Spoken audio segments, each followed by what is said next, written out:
links out, so we're going to be going for it. We're with the NPS report, New Paradigm Shift Report, okay? So, you know, we're going to try to have a variety of topics to get involved in or to talk about. But today, my brother has a specific topic that we're going to start off with, you know, with a show. Like I said, there are going to be times that, you know, be a little lighter, but today he wants to do something that's, for him, very important. I think for the rest of us, important as well. So, without any delay, my brother's going to take off with it, okay? Yeah, and, you know, everybody, like, usually what we have in mind for this channel is basically just to talk about entertainment and just, you know, small little current events.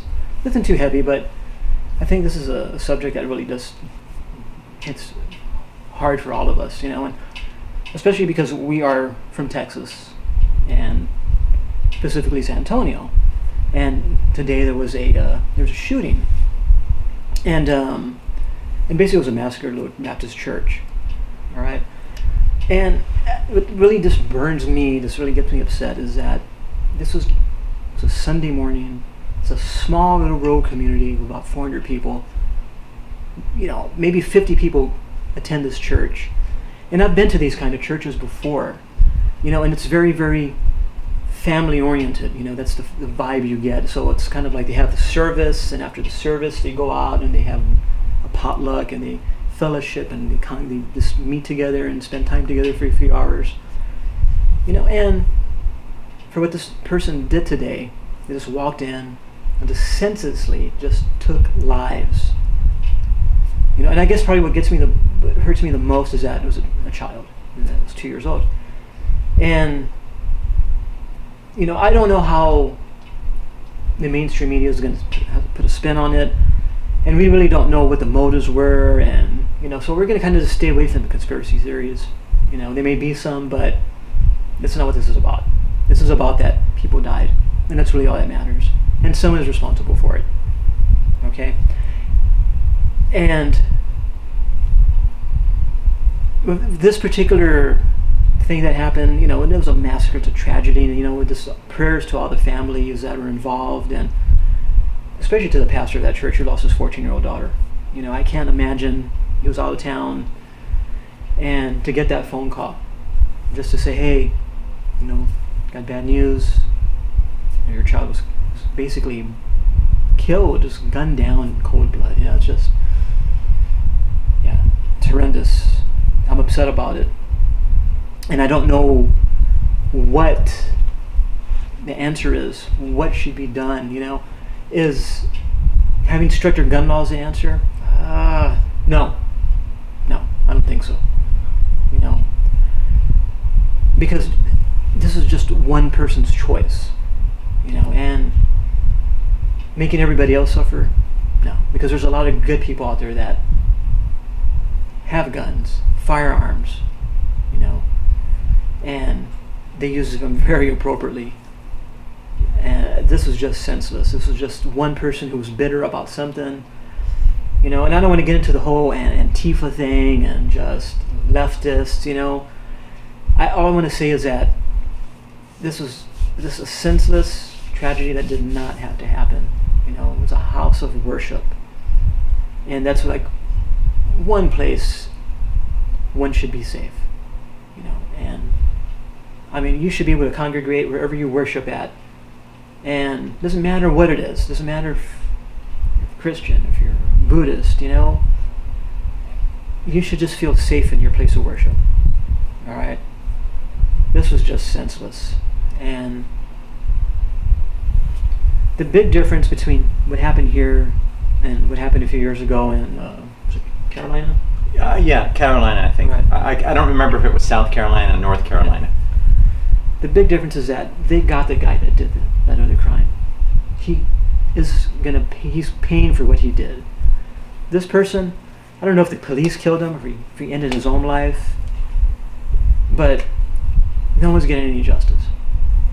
You know, there's not a trial, there's not anything. You know, no jury, no trial, it's just no trial, no punishment. He just did what he did and expired. And it just doesn't make sense to me. mean, what happened in Las Vegas a month ago, it was just terrible. But there's just something about this. And it's because it has to do with the fact that, it's basically right in our hometown down the street, basically, 25, 30 minutes away. It was a place that people should be safe. It's a house of worship. It's senseless. And I'm going to keep saying that. There's just a whole list of other things that just don't make sense to me anymore. I just, this country is just in bad shape.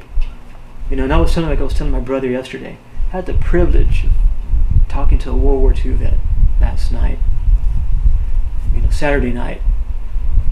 And I just had this honor of just talking to this gentleman who served in World War II for 31 months, served under George S. Patton, probably one of the greatest generals ever. The question I asked him, I said, sir, are all these stories about Patton true? Is he that tough? And he looked at me and he said, he was tougher. So, the direction that our country is going in is a bad direction. And we're going to lose a lot. And no one sees this. Everybody's so focused on just things that don't matter. Issues that don't matter.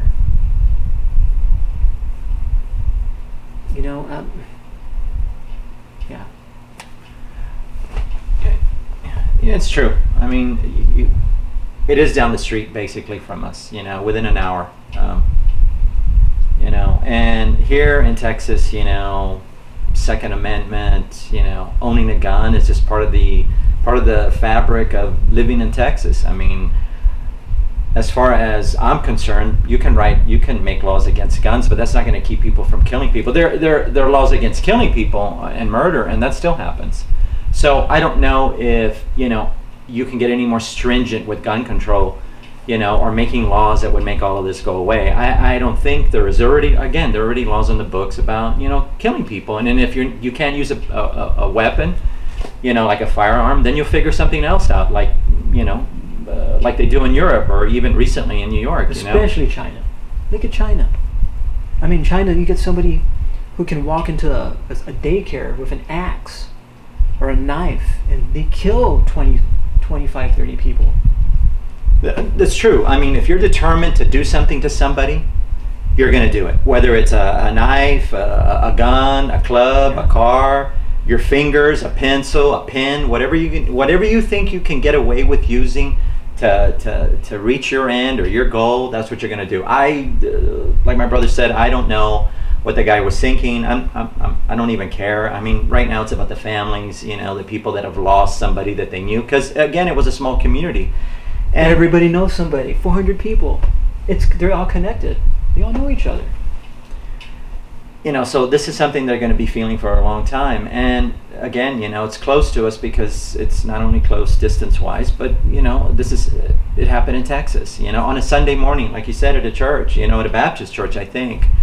Again, I'm not trying to give any particular information or details or anything like that. I think whatever comes out in the news and whatever investigation or whatever the investigation turns up will probably shed a little bit more light, onto the subject. But there's just so many things here to talk about, as far as losing our way, maybe so. There always seems to be something in the news that affects us as a nation, whether it's, killings in another church like in Carolina, or what happened in Las Vegas, or what happened in New York. There always seems to be something that involves people that didn't have anything to do with the individual that perpetrated the crime. Somebody's having fun somewhere, in Vegas, or somebody's praying in North Carolina, or somebody's just walking down the street like in New York, and here we are. People want to feel safe. They want to feel like they can go to, like you said, a house of worship and do what they need to. And what do you need? Security at the door? Is that what you need in your churches now? Do you need to have armed people inside the church? Is that what you need to do to feel safe? or is this just a symptom of something bigger? The lack of community, or the lack of cohesion, or the cohesiveness. I don't know. I mean, I don't have any answers. As far as losing our way, I think a lot of things have happened. In my lifetime and in my brother's lifetime. Things were a lot different when we were kids. I remember things being very different. My brother made the comment about bumping into a World War II guy. Well, I hate to mention this, but when I was a kid, they were around. I mean, guys from World War II were around. I mean, you felt safe. You knew they could take care of things. As I've gotten older, that feeling of safety or security, or that we have men around. God, I mean, I hate to say it, but I don't feel like we have men around. I feel like we've got males around, but I wouldn't necessarily call them men. But anyway, I don't mean to digress. It's just, this is a sad event. I'm not trying to politicize it. I'm not trying to figure out why the guy did it, because who knows? Maybe he just did it because he felt he could, or maybe he wanted to be mad at somebody, or maybe he was mad at somebody, or maybe he just wanted to take out his frustrations on whoever he could. But regardless of whatever, I feel sad for the families that have lost someone. Right. And I wish him well. And God bless, and I hope everything. I know that no one's ever going to be able to make sense out of this, but again, my heart goes out to the people that have lost someone. Yeah. So we're not here to,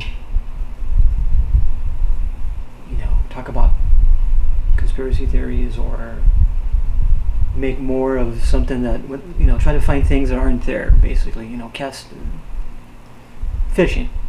We're not trying to do that.